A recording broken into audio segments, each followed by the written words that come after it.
Boa tarde a todos. O meu nome é Rui Gomes, eu venho da J. Pereira da Cruz, chefi o Departamento de Patentes e Desenhos, sou também agente de patentes e é disso que venho falar hoje. A J. Pereira da Cruz é uma empresa já com alguns anos, como podem ver, foi fundada em 49, mas que se tem vindo a rejuvenescer ultimamente, não só na equipa,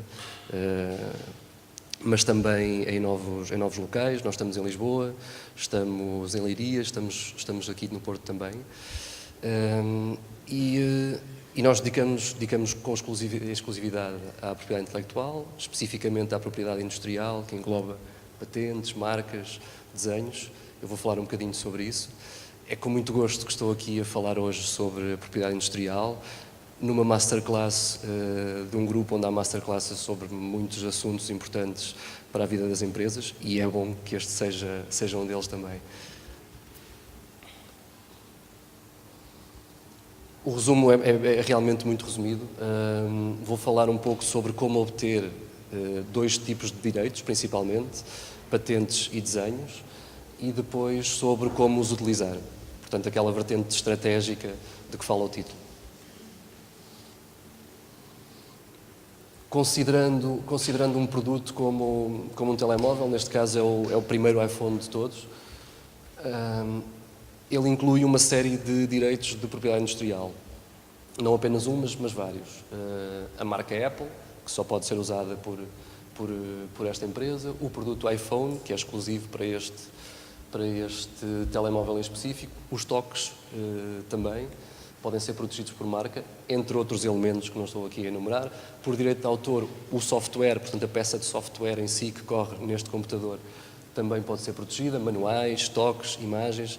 Estamos a falar de elementos muito concretos, aquela peça de texto, aquela peça de código, aquela marca, é disso que estamos a falar. Como patente e como modelo de utilidade, estamos já a falar de conceitos. O conceito de determinado tipo de processamento de dados que permite uma maior velocidade, a interface com o utilizador ser melhorada, permitir algum tipo de melhor usabilidade, um encapsulamento melhorado, que é mais fácil de tirar, que não parte tanto, ou até no caso do iPhone, como sabemos, que não permite abrir com a mesma facilidade com que os anteriores, ou os telemóveis até àquela altura. Algum tipo de comunicação melhorada entre telemóveis, na rede. Tudo isso, este conceito, pode ser protegido por patente e, naturalmente, tem um âmbito mais interessante, mais amplo do que uma marca, do que o direito de autor, que serão mais específicos, serão mais concretos e não estarão a proteger um conceito. No desenho estamos a falar da aparência de um produto, o design do telemóvel, o ecrã, a colocação dos botões na caixa, a posição, a forma do ecrã. Portanto, estamos a falar de aparência. E ainda algo que é segredo e que será algum tipo de know-how, técnico ou não, que interessa manter confidencial. Se é possível manter algo que não é visível no produto em si, que nós apalpamos, que nós utilizamos, que nós abrimos, e fazer reverse engineering será mais interessante, possivelmente protegê-lo por know-how. Isto considerando conhecimento técnico. Naturalmente, conhecimento não técnico, que não será patenteável, como também irei falar, que não será propriamente parte do aspecto, que não será a marca, que não fará parte do código, também será interessante manter em segredo, e existem, naturalmente, estratégias para também manter a confidencialidade na casa, na empresa. Hoje vamos nos focar nestes dois elementos, patentes e modelos de utilidade, e desenhos. Na parte do como usar, é um pouco aplicável aos diversos tipos de direito, portanto também às marcas, também ao direito de autor, ainda que sempre numa perspectiva tecnológica.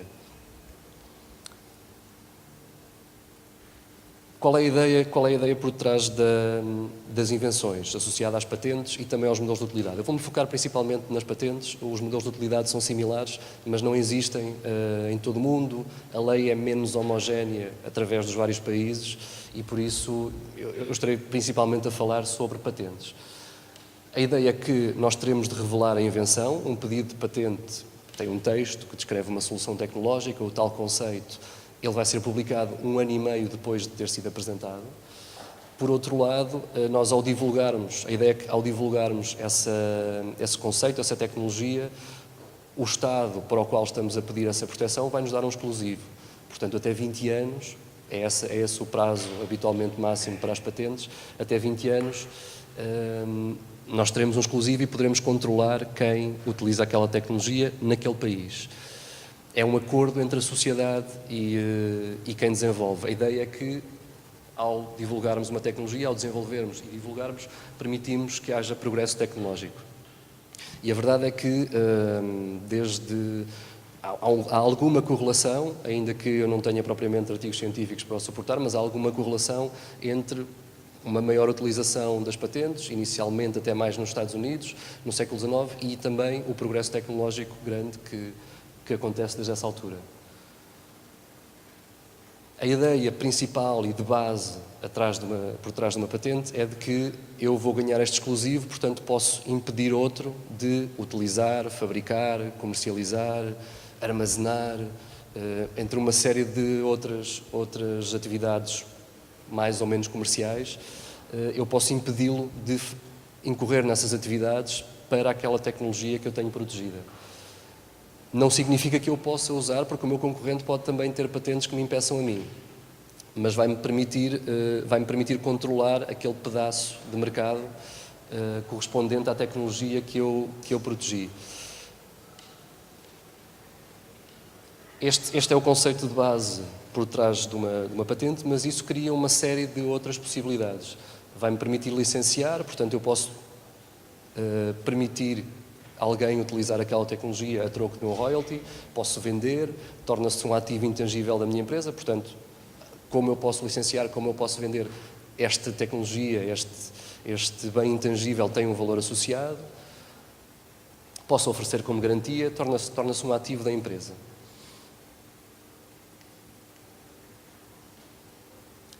Não é como no direito de autor, em que a partir do momento em que eu obtenho a peça que criei, ela está automaticamente protegida e onde é importante eu fazer um depósito para mostrar que naquela data eu tinha aquela peça, mas não é necessário e não tenho que obter proteção através do mundo. Há um acordo que me permite proteger praticamente em qualquer país do mundo.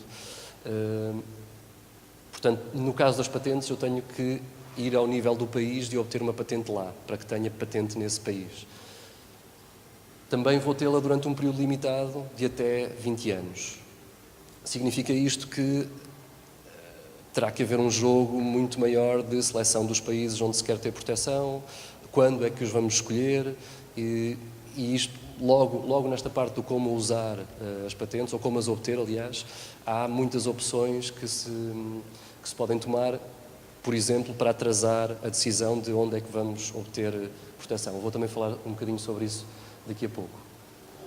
Portanto, se fizermos apenas um pedido de patente em Portugal, ali onde está o pontinho vermelho, só vamos ter uma patente portuguesa, só podemos impedir outros de utilizarem, venderem, fabricarem aquela tecnologia em Portugal.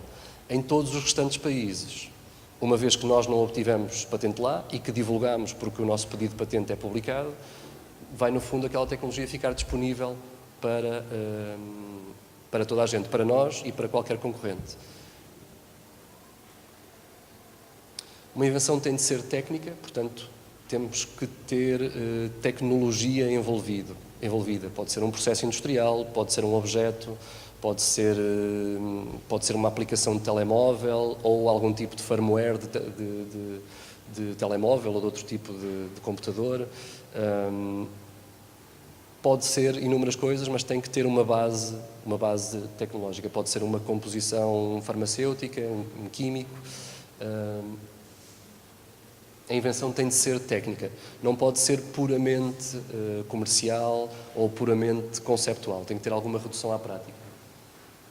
Tem de estar relacionada com uma tecnologia e com melhorias de cariz técnico. Portanto, nós temos o estado da arte, de alguma forma não era suficientemente bom, nós tivemos que o alterar de maneira a conseguirmos fazer aquilo que queríamos que se fizesse, e isso é a resolução de algum tipo de problema ou obtenção de algum tipo de vantagem que o estado da arte não resolvia. É frequente, eu tenho ali a questão de uma app é patenteável, eu também vou mostrar alguns exemplos daqui a pouco. É frequente haver esta pergunta se a app é patenteável. A app será, à partida será inovadora de alguma forma, será sempre disso que estamos a falar. Ela tem alguma diferença em relação às outras apps que não faziam a mesma coisa. Nós temos que olhar para essa inovação e perceber em que medida é que a conseguiremos proteger, uma vez que deve haver uma boa relação entre aquilo que estamos a patentear e aquilo que é interessante em termos comerciais. Por isso, sim, uma app é patenteável, ter-se-á de estudar um pouco o assunto para perceber como é que a vamos proteger, mas o conceito inovador será patenteável. Este é o segundo critério que é muito importante, tem de ser nova. Habitualmente, quando nós pensamos em patente, pensamos em algo que não havia no estado da arte e, por isso, nós teremos uma vantagem ao sermos os primeiros a entrar no mercado com esse conceito novo. E por isso já estamos a falar de novidade. Há algo que nos permite distinguirmos do estado da arte. Mas a segunda parte é que é também muito importante não sermos nós a divulgar antes de apresentarmos o pedido. Até certo ponto isto funciona em alguns países. Os Estados Unidos é o país mais conhecido, onde nós podemos divulgar e temos um prazo para apresentar o pedido depois, mas a melhor regra é de apresentar primeiro o pedido e divulgar depois. Caso contrário, vai-nos limitar e vai-nos condicionar muito a obtenção da patente. O que é o estado da arte? O que é o estado da arte é tudo o que foi divulgado até nós apresentarmos o nosso primeiro pedido. Portanto, se algo foi escrito e foi publicado, se fez uma apresentação como a que eu estou a fazer hoje aqui, se comecei a comercializar e aquilo que é inovador é perceptível do produto que eu estou a comercializar e eu consigo atribuir uma data a essas divulgações, então isso é um bom indicador de que houve uma divulgação anterior. E o ideal será sempre apresentar um pedido antes, para que depois as divulgações que eu faça posteriormente já não me afetem o pedido de patente. Caso contrário, os pedidos de patente têm um processo de exame, vai haver uma pesquisa ao estado da arte, em bases de dados de patentes, em motores de busca, no Google, é muito provável que apareçam essas minhas divulgações anteriores e isso joga contra o meu pedido de patente. Há um terceiro requisito, que é o da atividade inventiva. No fundo, vamos tentar perceber se a tal inovação, aquele tal problema que estamos a resolver, se já era resolvido daquela maneira que nós dizemos que é inovadora.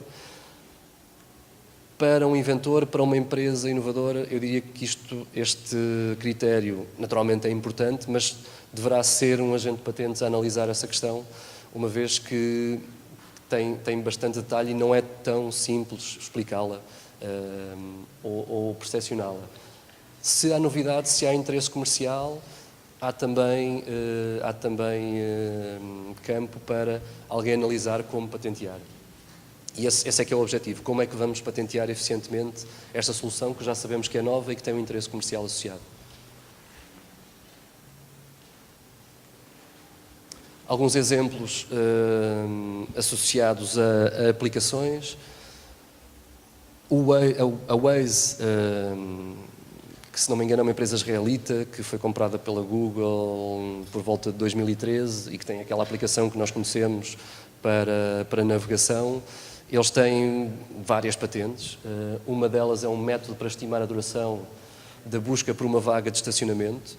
Isto pode parecer um conceito que não é muito tecnológico, mas na verdade é, porque estamos a utilizar parâmetros sobre o trânsito, sobre o tempo de determinado estacionamento, sobre uma deslocação que vai haver e, portanto, estamos a falar de considerações técnicas, como eu falava há pouco. Outro exemplo, no caso da Uber, também relacionada, também uma aplicação, um método para configurar um motor de pesquisa para incluir correções de ortografia ou sugestões para pesquisas. No fundo, eu digo o que quero pesquisar e, de alguma forma, a aplicação consegue corrigir algo que não seria perceptível do que eu disse. Ou porque eu não falei bem, ou porque não foi corretamente detectado pelo telemóvel. E, portanto, estamos a converter voz em algo que é digital e ainda a fazer uma correção sobre isso e a fazer uma pesquisa com base nesse conteúdo digital. Tudo isto são considerações técnicas e por isso terá havido uma boa forma de proteger esta solução.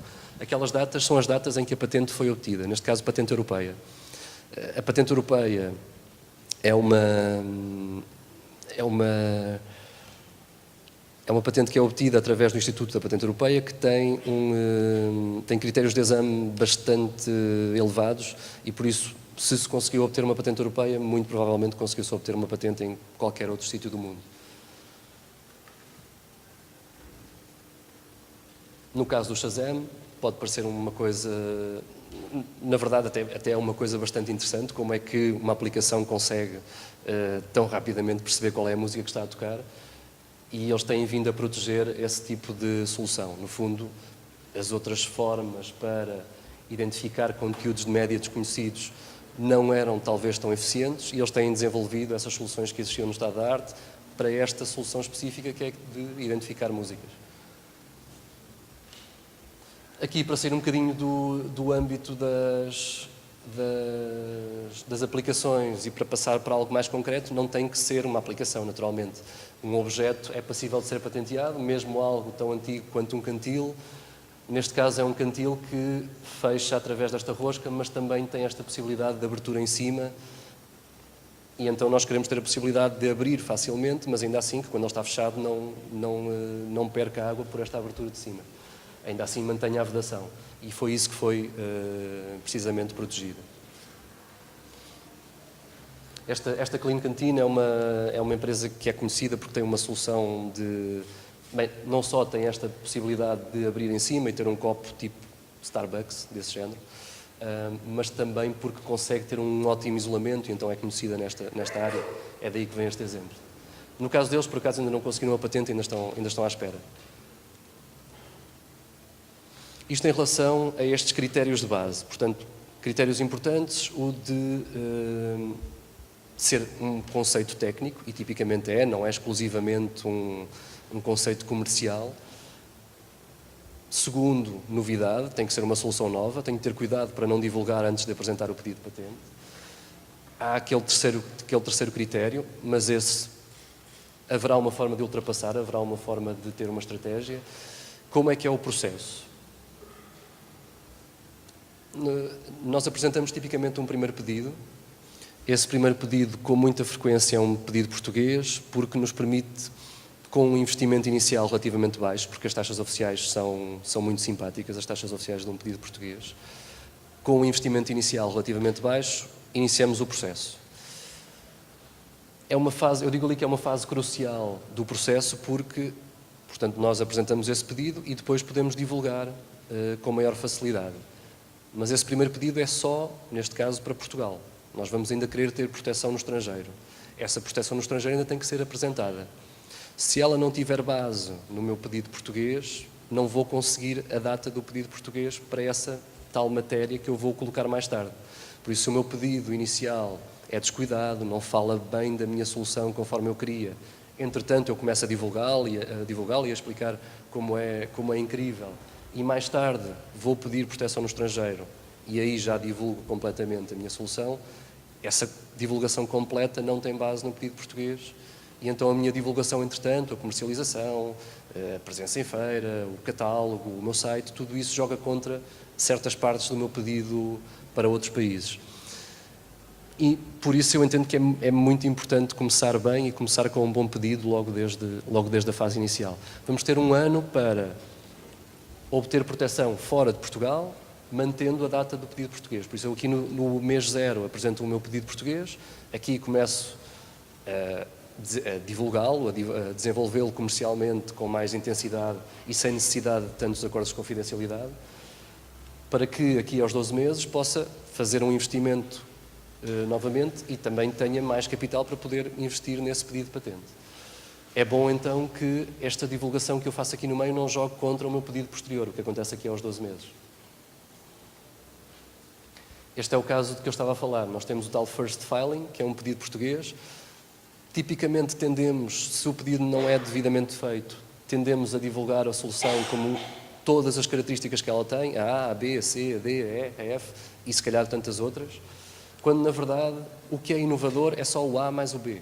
Não, é só uma parte da minha solução. Eu tenho que a enquadrar nos termos que sejam, no caso do Waze, se tem a ver com, por acaso até uma função que eles não têm, mas se o problema é identificar rapidamente um estacionamento, eu não vou estar a falar no meu pedido de patente com tanto foco sobre a parte da pesquisa, a parte de navegação ou de inclusão de dados de outros utilizadores, porque não é isso que é a inovação. A inovação tem a ver com exclusivamente a parte do estacionamento. E mesmo esse conceito pode ser descrito de uma forma mais geral do que aquela que vai estar no produto. Porque poder-se-á fazer alterações e ainda assim estar-se a usar o mesmo conceito. É esse trabalho que é feito numa boa preparação de um pedido de patente. Tipicamente, apresenta-se um pedido específico, ou nesta situação menos desejável, como eu estou a falar, apresenta-se um primeiro pedido com um texto específico, divulga-se também o específico. Quando queremos proteger o mais genérico, ele vai ser antecipado por este específico e obriga-nos a ter uma proteção que não será tão interessante, pelo menos isso.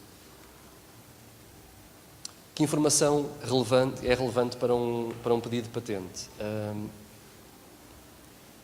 É um pouco isto que tenho estado a falar. De que forma e porquê esta solução que eu estou a patentear se diferencia das que já havia? No fundo, porque é que eu estive a inovar? Eu inovei, como é que eu inovei e porquê? Será isso que será relevante estar no pedido de patente e também diferenciar do estado da arte. É então importante sabermos o que é que fazemos de diferente e o que é que conseguimos obter em relação ao estado da arte desse diferente. E é por isso importante saber o que é que havia de mais próximo e se procurou ultrapassar. Naturalmente, outros detalhes e variações relevantes são também importantes. Esta lista que está aqui faz parte do nosso documento explicativo da informação que precisamos para preparar um pedido de patente. Caso tenham alguma questão, entretanto, coloquem-na, por favor. Em relação a esta parte de como proteger, o que será mais importante extrair será se existe a ideia de patentear, se entende que apoiará o negócio. O melhor é apresentar primeiro o pedido e divulgá-lo depois. Naturalmente, conversas que existam com potenciais parceiros, com fornecedores, no âmbito de acordos de confidencialidade, não serão consideradas divulgações. E por isso não estamos a falar aqui da mesma coisa, mas divulgar num site, num catálogo que esteja disponível, qualquer divulgação que seja datável, vai jogar contra o nosso pedido que entra depois. Esse primeiro pedido deve, no meu entendimento, ser bem preparado para que estejamos descansados daí em diante e não tenhamos que andar a adaptar novamente um ano após. Tipicamente leva 3, 4 semanas a escrever um pedido de patente, a iterá-lo, portanto, ter uma primeira versão, verificar se está de acordo com o que se pretende, fazer algumas alterações. Será este o tempo necessário. Como é que funciona o processo de patenteamento? Isto é importante também para fins de investimento. Quando é que se vai gastar no processo de patente? Uma vez que o processo, o investimento é descontínuo, digamos assim. Há custos iniciais, vai haver custos algum tempo depois, alguns custos um tempo depois. Por isso, este processo pode perfeitamente entrar no planeamento do investimento em patentes. Até um ano, nós podemos apresentar um pedido de patente portuguesa e não temos que fazer mais nada durante esse ano. Não está apresentado e vai ter a sua vida. Pode também ser um pedido de patente europeia, como aquele que eu estava a falar há pouco. Tem outras vantagens, no entanto, as taxas oficiais são superiores, por isso terá que haver aqui um equilíbrio entre uma coisa e outra. Um ano depois, tipicamente, aconselhamos a apresentação deste pedido internacional, que não nos vai dar uma patente internacional, mas vai reivindicar a tal prioridade do pedido português. Se o texto for o mesmo, ou principalmente baseado no pedido português, nós vamos manter esta data, por isso as divulgações que fizemos, entretanto, não vão prejudicar-nos. E este pedido permite-nos adiar mais um ano e meio este ano inicial, com, principalmente, ou é possível termos apenas o custo de apresentação. Significa isto que conseguimos ter um orçamento fechado para 2 anos e meio e isso poderá facilmente entrar no planeamento. Este pedido internacional vai-nos levar até 2 anos e meio depois de começarmos o processo e, findos esses 2 anos e meio, vamos ter que escolher quais são os países onde efetivamente queremos proteção. Patente europeia, que nos dá proteção na União Europeia e mais uma série de países da região, já mostro daqui a pouco quais são esses países. Podemos ir para a China, para os Estados Unidos, para o Japão. Alguns países não estão dentro deste acordo, mas são muito poucos. Também já vou daqui a pouco mostrar o esquema. Aqui sim, nesta fase, vamos obter concessões. Portanto, vamos dizer, o senhor tem uma patente neste país. A partir daí é que podemos dizer que temos a patente. Entretanto, ela esteve com aquele pending que nós conhecemos, esteve pendente, não estava concedida. Mas nós também podemos usar isso a nosso favor, porque, apesar de não estar concedida, entretanto, ela tem o potencial de estar. Por isso, mais vale tomá-la como se viesse a ser concedida, que normalmente é. Habitualmente, estaremos a falar de mais 1 ano e meio, 3, podemos acelerar o processo, podemos adiantá-lo, e depois vai durar até 20 anos. No caso desta patente europeia, ela depois é validada nos vários países onde queremos proteção. Não vai dar uma patente europeia no verdadeiro significado da palavra, mas permite-nos validar e ter proteção nos vários países que estão dentro deste acordo. Estes são os países do tal pedido internacional, deste pedido aqui, o tal que nos vai dar os 2 anos e meio.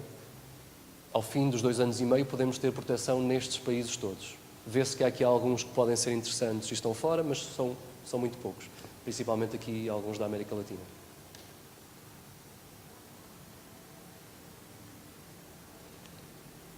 Se fizermos um pedido de patente europeia, vamos ter a possibilidade de, com um único processo, com um único exame, portanto, a falar com um único instituto, termos proteção em todos estes países que estão a vermelho e com uma taxa adicional também nos países a azul e a cinzento ali. No final do processo, temos que escolher quais são os países onde queremos efetivamente ter proteção.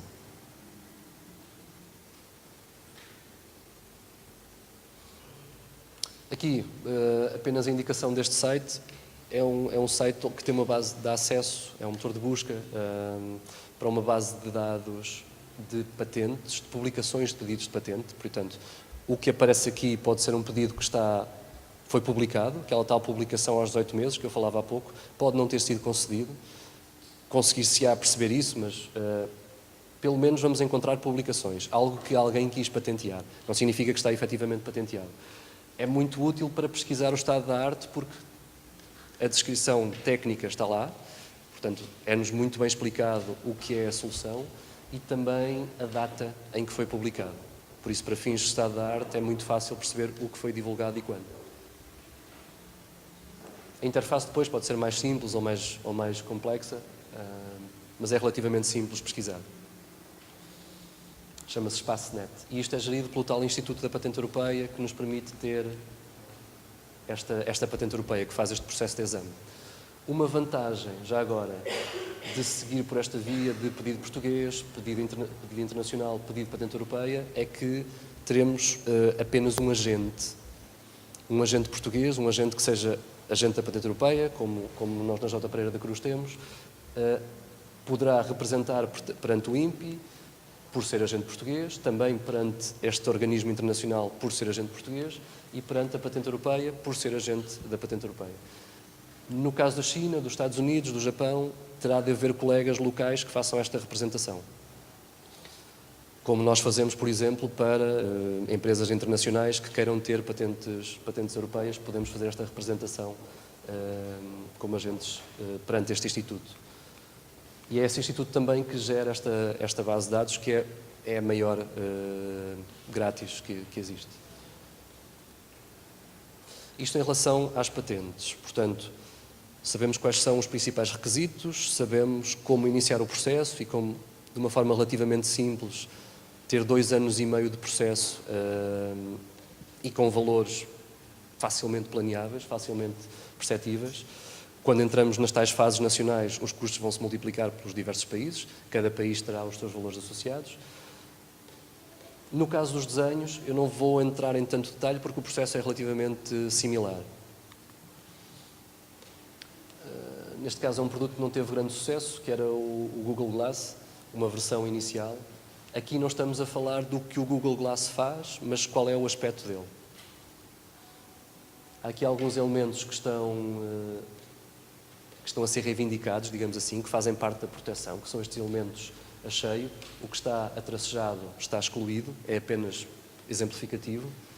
E o que se está a proteger é este aspecto dos óculos, independentemente da lente que depois se coloca aqui, ou do ecrã que se coloca aqui. O que estamos a proteger é o aspecto. Não significa que nós tenhamos que ir ou pela via da patente ou pela via do desenho. Pode ser que até se vá pelas duas, pode-se escolher apenas uma delas, depende caso a caso. Tipicamente, haverá uma marca e haverá algum destes tipos de direito. No caso dos desenhos, na maior parte dos países, a duração máxima é de 25 anos. Também serve para elementos digitais como ícones. Um emoji, por exemplo, pode ser protegido por desenho.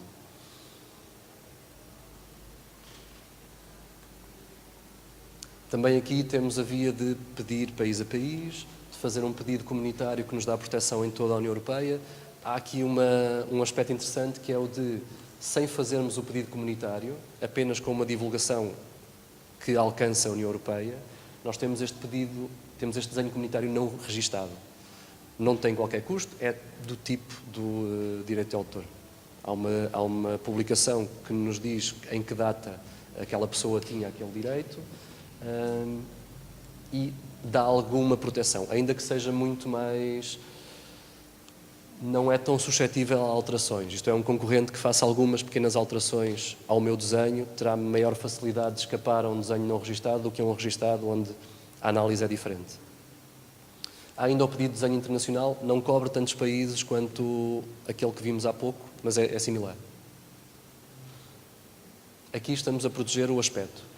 Num produto que tenha componentes tecnológicas interessantes, como é o caso do Google Glass, e que tenha também um aspecto diferenciado e que seja interessante nós protegermos o aspecto dele, poderá ser protegido das duas formas.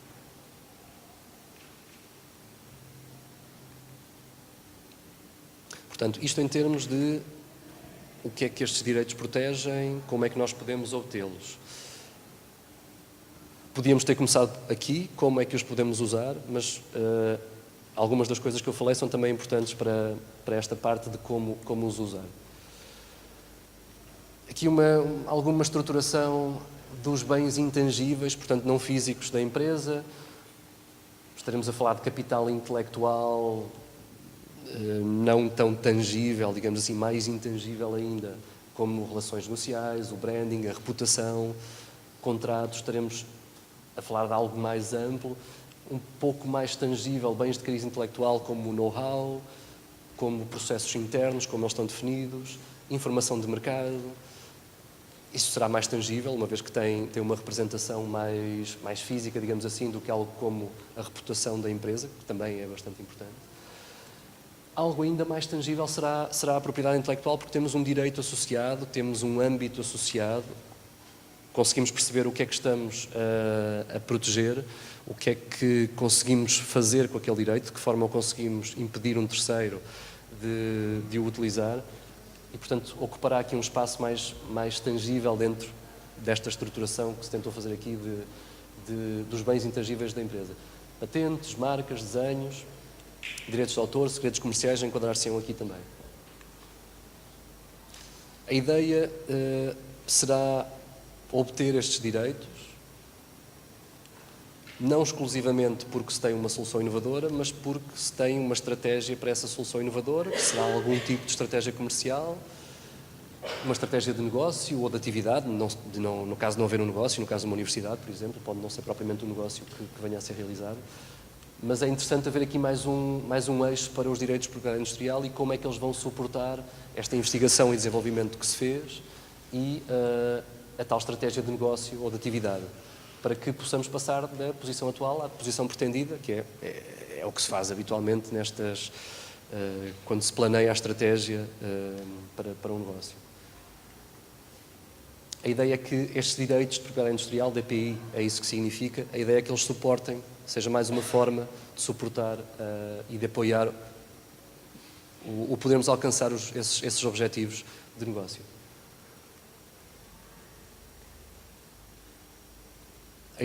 Uma das ideias de base das patentes, dos desenhos, é de convertermos conhecimento, um desenho inovador, um conceito tecnológico inovador, em si mesmo num bem económico.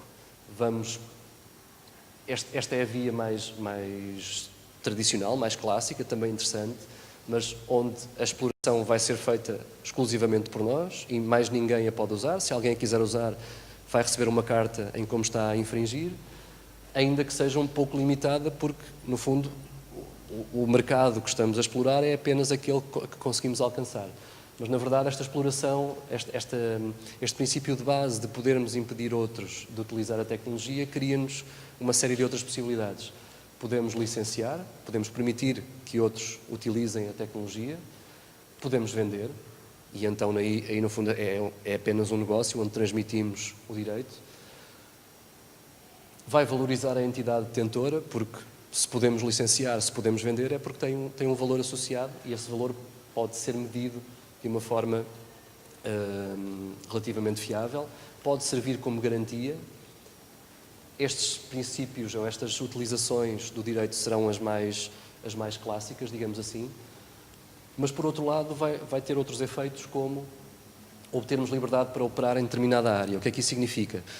Se eu entrar num mercado novo, com um produto diferenciado, que vai pôr em causa o mercado de quem já lá estava, é provável que essas pessoas, que terão os seus próprios direitos, vão atuar contra mim para me pôr fora do mercado. Não tendo eu algum direito em troca, fico numa situação um pouco desnivelada. Não tenho capacidade de negociação, porque não tenho algo para dar em troca.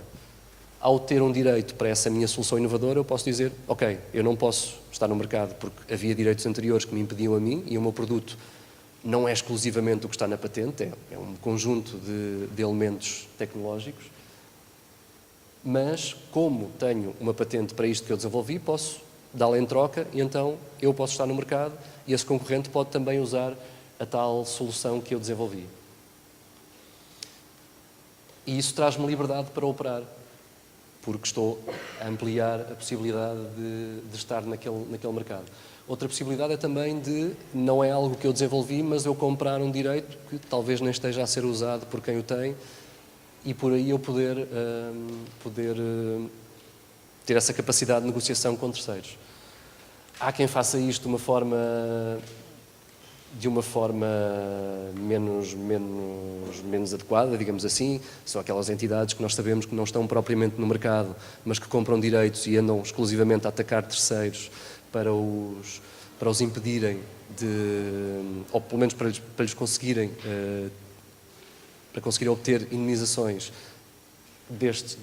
da infração dos direitos que compraram.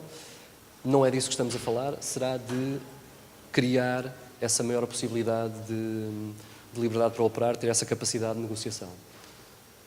Possivelmente, esta compra de um direito de propriedade industrial, que poderá ser uma marca, poderá ser um desenho, poderá ser uma patente, pode também trazer uma compra de outro tipo de know-how técnico, de esquemáticos, de código de programação, de modelos, isso tudo pode vir também junto com esta compra. Outros efeitos mais intangíveis ainda, digamos assim, a patente vai também proporcionar um reconhecimento daquela entidade como uma entidade inovadora e capaz, o que pode ser interessante para estabelecer parcerias. Parcerias e investimento de investidores. Para além disso, especialmente em instituições de maior dimensão, também funciona como um estímulo dos recursos humanos e pode funcionar como interesse de potenciais recursos humanos que veem que aquela entidade é inovadora e consegue-se medir essa inovação através das patentes que tem. A ideia de tudo isto é que possa suportar o negócio e a atividade e então pode explorar alguns destes elementos mais do que outros, de maneira a se conseguir chegar onde se quer chegar. Este é o tal esquema mais clássico, onde exploramos a patente. Se houver uma exploração por terceiros, pode ser através do licenciamento. No fundo, vai haver um pagamento de royalties a quem tem o direito, a quem o está a licenciar. Pode haver uma transmissão também. Isto era o que falava há pouco sobre as licenças cruzadas. No fundo, tudo isto serve para diferentes situações, mas onde a solução é um pouco a mesma. O meu concorrente, que tem alguma espécie de diferendo deste tipo de direitos comigo, podemos chegar a um acordo, podemos ultrapassar essa situação através desta licença cruzada. Eu dou acesso à minha tecnologia e ele também me dá acesso à sua.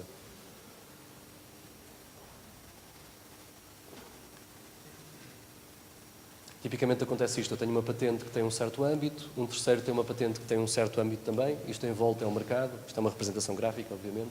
Há aqui um campo onde se calhar até está o produto de interesse para mim e para ele, onde as duas patentes se intersetam, por isso o âmbito delas cobre a mesma solução. E se juntarmos as duas, conseguimos algo muito mais interessante. E onde realmente temos uma vantagem em relação aos restantes players do mercado.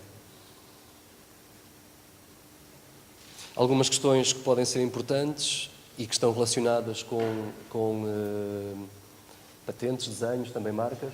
Como é que ela vai apoiar o meu negócio? Isto é uma questão importante. Para que é que eu vou investir neste tipo de direito? Porque é que eu vou estar a gastar fundos que podem ser interessantes para outras coisas mais tangíveis? É especialmente útil, na nossa experiência, é especialmente útil para acordos com terceiros, uma vez que este direito vai pôr toda a gente mais confiante e mais calma em relação àquela solução inovadora. Não há possibilidade, ou mesmo que um outro terceiro venha começar a copiar, nós temos maneira de atuar contra ele, portanto conseguimos controlar de alguma forma o mercado. Também faz sentido para possíveis investidores, reduz o risco e será por esta razão que programas como o Shark Tank batem tanto na tecla das patentes, porque reduz o risco dos investidores. Utilizar diretamente também é uma via, impedir que outros usem. Será que iremos anunciar, ligando esta inovação à empresa? Pode estar no produto, pode estar no catálogo, pode estar no site. Vamos licenciar, é assim que vamos obter dividendos a partir do direito em si. Outra questão que não é propriamente sobre como vai apoiar, como é que eu vou conseguir obter retorno, mas mais, eu sei que, tal como eu posso obter um direito, também um terceiro pode obter, e será que esta minha solução inovadora, será que já há um direito para ela e que me possa impedir de entrar no mercado? Também é especialmente... Não ganharemos por aqui, mas perderemos muito, porque houve investimento noutras coisas que são colocadas em causa ao não podermos comercializar num ou mais mercados.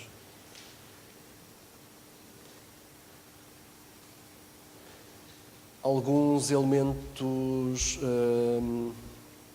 importantes ou interessantes variarão de empresa para empresa, do seu foco em determinado momento, mas é importante que as entidades-chave na organização conheçam estes princípios, para que servem estes direitos, como vão apoiar o negócio, qual é o real significado deles e, portanto, quem define a estratégia poder fazê-lo com base nestes princípios.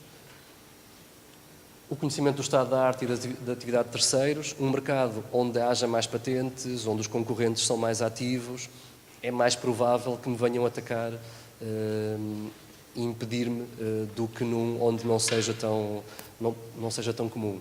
E isso também pode tornar-me mais predisposto a obter direitos e também saber que direitos é que os terceiros têm. Se já estou a pensar em obter um pedido de patente, é bom fazer uma análise de patentabilidade antes, perceber se vou conseguir obtê-la, qual é o potencial da sua obtenção, para também reduzir o risco associado ao investimento na própria patente, na obtenção da patente. Em relação à infração de direitos terceiros, é possível fazer estudos de infração, estudos de validade, mesmo que um terceiro tenha um direito interessante, é possível ultrapassá-lo colocando-o em causa. É possível pôr em causa esse direito e ou limitá-lo consideravelmente ou até revogá-lo de todo. São as tais oportunidades de oposição. Eu apresento um pedido, é possível também que um concorrente meu venha atacar o meu direito e dizer não, essa tecnologia já era conhecida ou seria obtenível a partir do estado da arte, que por exemplo é nosso, e nós mostramos aqui as datas destas divulgações anteriores. É possível fazer isso, tal como é possível nós fazermos isso para obtermos a tal liberdade para operar. Há um direito que é interessante, de um terceiro, eu posso colocá-lo em causa, é uma das vias para podermos estar com mais segurança no mercado. Termos um programa de confidencialidade, sabermos que não podemos divulgar antes de iniciarmos um processo de patenteamento, senão vamos colocá-lo em causa. Se há algo que é importante manter em segredo, um exemplo clássico é um processo industrial que não vai resultar numa diferença tangível no produto, mas que torna simplesmente o processo industrial mais eficiente ou que diminui as falhas que ocorriam. Talvez seja interessante mantê-lo em segredo, uma vez que no produto final não é perceptível, portanto o meu concorrente não vai saber o que eu faço dentro da fábrica e mesmo que veja o meu produto não consegue perceber de que maneira é que eu estou a tornar o meu processo mais eficiente. É importante também ao longo do tempo perceber se estes direitos nos quais nós vamos investindo, nos quais nós vamos financiando para que se mantenham, se eles estão a proporcionar o retorno que pretendemos e qual seria o cenário se nós não tivéssemos esse direito ou se o deixássemos caducar. Tipicamente, uma das grandes vantagens é a facilidade com que se formam parcerias de desenvolvimento. No caso de haver parcerias de desenvolvimento ou desenvolvimento por encomenda, é também importante que estas questões estejam bem definidas. Quem é que tem o direito à inovação?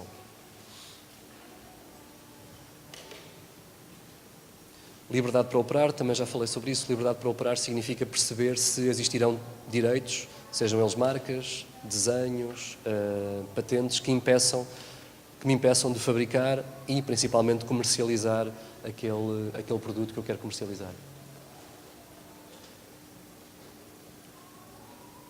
Aqui, principalmente para instituições de maior dimensão, haver um programa de reforço dos recursos humanos para a procura de inovação, uma vez que também irão existir patentes associadas. A consulta de um agente de patentes, não tanto para entidades de grande dimensão, mas basicamente para todas, para que possamos ter aquele tal direito que tem um bom âmbito de proteção e que cumpre com aquele tal requisito de atividade inventiva, para haver uma avaliação preliminar do potencial de patenteabilidade. E a decisão sobre patenteamento. Estaremos no momento certo, valerá mais manter em segredo, poderemos simplesmente divulgar e nem nós, nem mais ninguém pode ter a patente. A pesquisa ao estado da arte é sempre importante, claro. E quando começamos a criar um portfólio, em que medida é que estes diferentes direitos se ligam entre si?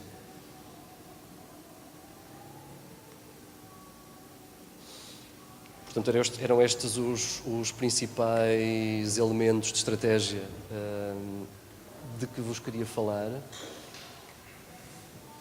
Qual é a ideia subjacente? É de que se invisto em inovação, se tenho um produto diferenciador, é porque pus esforço nisso, pus investimento. Estes direitos permitem-me, com mais fiabilidade, com menos risco, obter um retorno. É algo que deve ser incluído no planeamento. Primeiro proteger, depois divulgar. Planear os custos antecipadamente. No caso das patentes é relativamente simples, conseguimos ter ali um roadmap de 2 anos e meio bastante fiável. Este investimento está espalhado no tempo, por vezes fala-se de valores muito altos em patenteamento. Esses valores farão sentido porque esse negócio está a fazer sentido, e então faz sentido continuar a investir e faz sentido chegar a esse tipo de valores. Caso contrário, poderemos escalar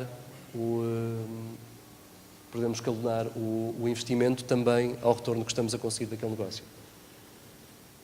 E depois de iniciar o processo, avaliar como é que estes direitos estão a suportar, se eles estão a permitir-nos chegar aos objetivos que queremos alcançar. E é tudo. Estou disponível para quaisquer questões. Sim.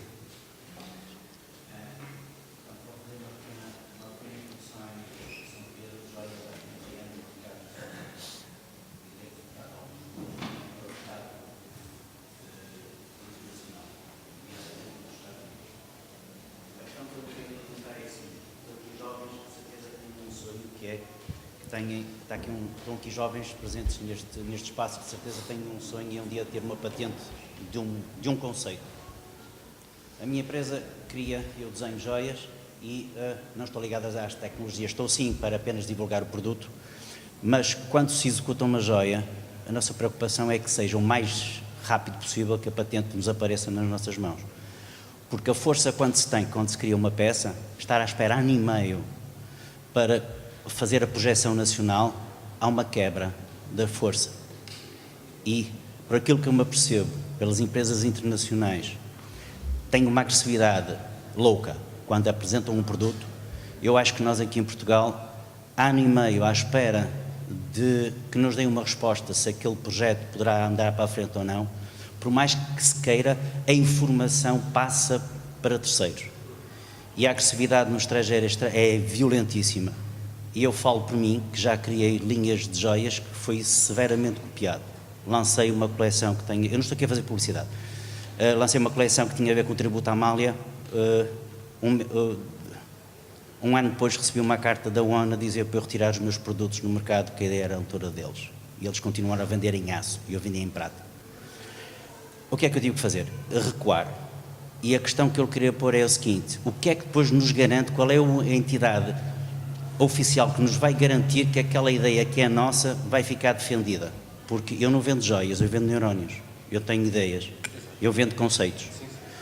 E qual é a entidade que nos poderá depois mais tarde defender e o porquê de estar ano e meio à espera, porque acho que a força quebra quando nós lançamos um produto. Aí, sim, é uma boa questão. Eu também, esta apresentação é um bocadinho curta, e então também encurto algumas questões importantes, e essa é uma questão importante. Em algo como uma joia, nós conseguimos ter proteção na União Europeia inteira em 2 semanas, com um desenho ao modelo. O desenho ao modelo comunitário, nós conseguimos obtê-lo em 2 semanas. É um processo muito rápido, não passa por aquele exame de anterioridade, se terá já sido divulgado antes, não passa por esse exame, fica para terceiros, se quiserem colocar em causa, podem fazê-lo. Portanto, para algo que é exclusivamente estético, que é exclusivamente aparência, conseguimos muito rapidamente proteção. E com base nesse direito, 2 semanas depois, podemos estar a dizer a alguém que, depois dessas 2 semanas, comece a copiar, podemos parar esse terceiro, pelo menos aqui no espaço europeu, no espaço da União Europeia. Se o conceito for mais amplo do que esse, por exemplo, tem a ver com fixação de diamantes a algum tipo de metal, se é um conceito mais amplo e mais de cariz tecnológico, não exclusivamente da aparência, ainda que possa também ter a ver com como é que a peça segura como é que a parte de metal segura a parte de pedra preciosa,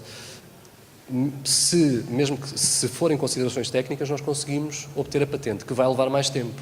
Mas, por outro lado, à partida também já não estamos a falar de uma questão de temporada, de muito para o imediato. Estamos a falar de algo onde será mais para o futuro, ainda que se aplique também no presente, terá efeitos ao longo do tempo, e então aí a patente tem essa vantagem.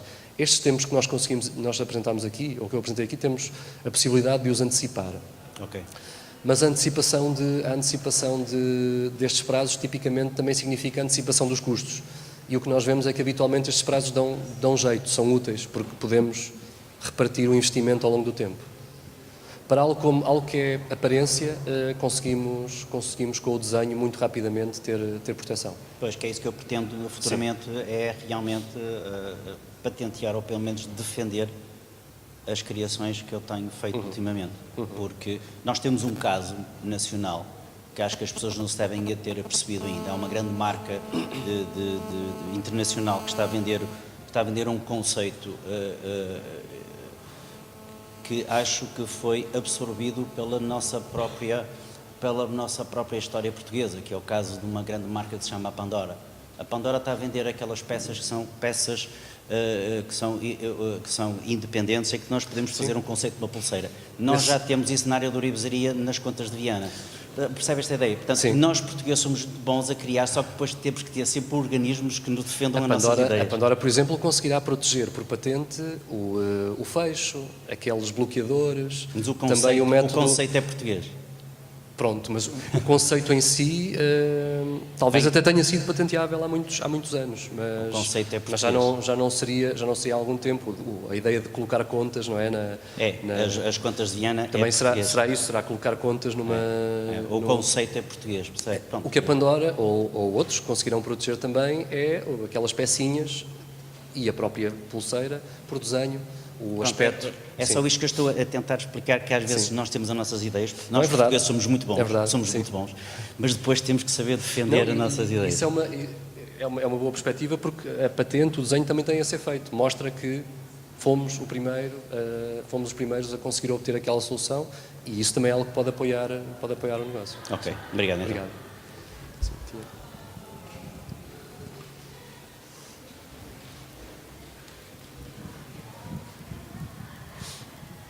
Ora, muito boa tarde. Eu gostava de saber se nós podemos patentear uma ideia. Não sei se me estou a fazer entender. Por isso, nós temos aquele primeiro princípio que é o de ser técnico. Isto é uma coisa que não é muito... pode não ser muito imediato o que é que isso significa, mas teremos que falar de alguma implementação prática dessa ideia. Se a ideia for exclusivamente... Não tenho que me dizer qual é a ideia, mas se for exclusivamente como é que nós nos vamos apresentar perante o mercado, se for, no fundo, um modelo de negócio, se não tiver esta implementação mais prática que resulta na tal aplicação, no produto que é tangível, se estivermos a falar exclusivamente do serviço e esse serviço não é implementado por algo mais tangível, talvez não consigamos, por patente, proteger. Uma boa via para um caso como esse, e acho que em qualquer caso existirá, é a marca. A marca, havendo uma marca e havendo uma publicidade boa, uma publicitação boa associada à marca e ao serviço que estamos a proporcionar, podemos ter aquele efeito tipo Nespresso ou tipo Uber, onde vamos referir-nos àquele serviço sempre como a marca que entrou. E isso é muito interessante, a marca ganha muito valor por aí. Se for esse o caso, se não, fará sentido. Eu estou a falar da ideia, por exemplo, de um slogan. Se eu posso patentear um slogan. Um slogan será por uma marca. A marca permite proteger o slogan. Portanto, aquele conjunto de palavras assim organizadas numa certa classe. Portanto, nós estamos a direcionar-nos, eventualmente até nos podemos direcionar para qualquer tipo de área de negócio ou de produto. Mas se escolhermos uma determinada área, por exemplo, serviços de algum tipo de consultoria, estaremos a obter proteção para esse slogan, para esses serviços. É por marca, sim. Ok, obrigada. Muito boa tarde. Eu quero perguntar, face àquilo que esteve a apresentar, a sua opinião sobre o artigo 13. Pode elaborar um bocadinho, por favor. O artigo 13 diz-nos que foi, pelo Parlamento, foi um artigo trazido da União Europeia e põe em risco nós conseguirmos ver e mesmo comentar ou apresentar num vídeo, por exemplo, do YouTube, algo que não seja nosso. Pois, bom, eu tenho uma opinião, posso ter uma opinião pessoal, mas cingir-me a alguma profissional, e não sendo eu especialista de modo algum em direitos de autor, não falava muito sobre o assunto. Lamento. Obrigada. Sim.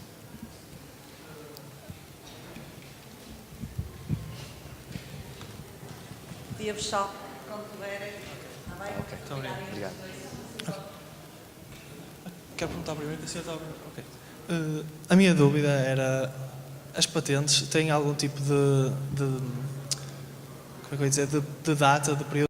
Por exemplo, uma patente pode ter uma duração apenas de 3 anos, 5 anos, ou uma patente, a partir do momento em que fica registada para sempre? Ela tem uma duração de 20 anos contados da data em que apresentamos. Sim.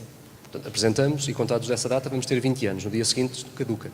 Entretanto, se deixarmos de pagar aquelas taxas anuais para que ela se mantenha, ela também vai caducar e até essa data é onde tínhamos de pagar a tal anuidade, a tal taxa anual. E depois dos tais 20 anos, nós teríamos que fazer uma renovação, um novo pedido de patente?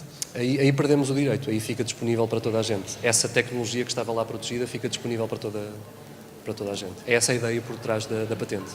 Ok, obrigado. Eu acho que consigo falar sem microfone.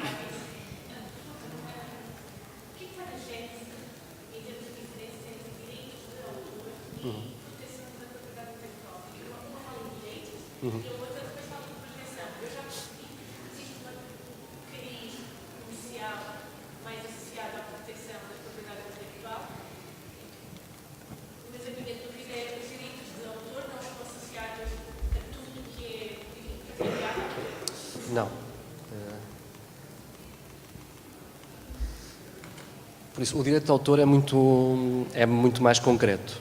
Estamos a falar daquela peça, aquele quadro, aquele livro com aquele texto, aquele artigo com aquele texto também, aquela peça de software que faz a minha aplicação, a versão 1.3 da minha aplicação que está no telemóvel. Isso também está protegido por direito de autor, essa peça, aquele código. Portanto, aquela implementação específica. Um quadro, à partida, não vai funcionar, a não ser que estivéssemos a falar da tinta, que é uma tinta que dura mais, ou que dá um vermelho mais vivo, ou a tela que permite absorver melhor. Isso seria algo passível de proteger por patente. No caso de um software, se eu sei como é que consigo evitar determinados tipos de erro que um telemóvel faz com frequência, ou se consigo que dois telemóveis comuniquem entre si com maior velocidade, eu posso proteger esse conceito, como fazer, por patente. Por outro lado, um telemóvel que tenha um determinado código e que implemente essas metodologias, esse código também é passível de ser protegido por direito de autor, mas o que fica protegido é só esse código. Alguém que faça o mesmo por outra forma, com um código diferente, não havendo patente, consegue fazê-lo, não há nada que o impeça. Porque no direito de autor o que eu estou a proteger é aquela peça específica e não um conceito por trás da peça. No caso de uma imagem, é aquela imagem, aquela fotografia que eu é que tirei, por isso é minha.